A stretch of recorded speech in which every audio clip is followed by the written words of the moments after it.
Hello everyone, हमारा आज का टॉपिक है रविंद्रनाथ टैगोर।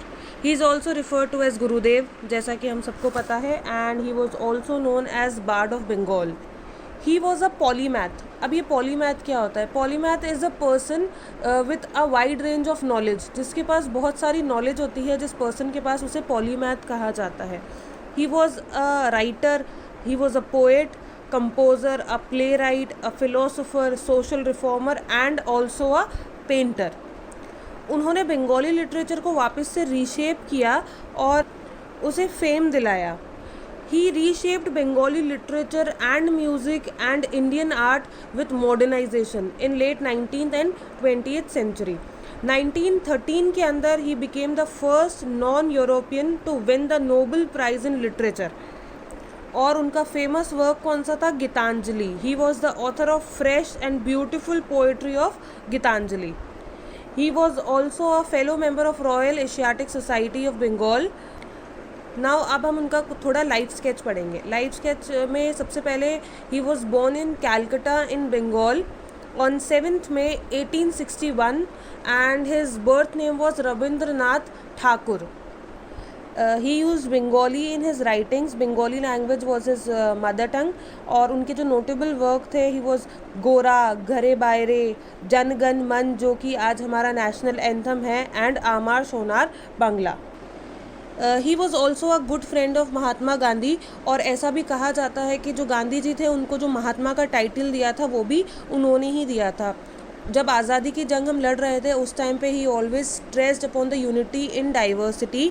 और इसी के साथ हमें एक तरह से नेशनल इंटीग्रेशन मिलेगी और आज़ादी के लिए हमारा एक मेन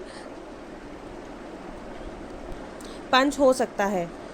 एंड जो उन्हें 1915 में नाइटहुड का अवार्ड मिला था, वो जो था, he renounce that knighthood after the Jallianwala Bagh massacre. इसी के साथ में he is said to have composed over 2000 songs. और जो उनके सॉन्ग्स और म्यूज़िक है, उन सबको बोलते हैं रविंद्र संगीत। और उनका खुद का ही अलग ही लिरिकल और फ्लूइड स्टाइल से ये लिखे गए हैं और गाए गए हैं। और उनका जो मेन एकला चलो सॉन्ग है, जो कि बहुत ही फेमस माना जाता है, लोग उससे उसी सॉन्ग से उन्हें सबसे ज़्यादा याद करते हैं। उसके अलावा he published his first poem under at the age of 16। और उनको उस टाइम पे उन्होंने जो पोएम्स पब्लिश की थी, वो पेन नेम लेकर पब्लिश की थी, और वो नाम उन्होंने लिया था बानू सिम्हा।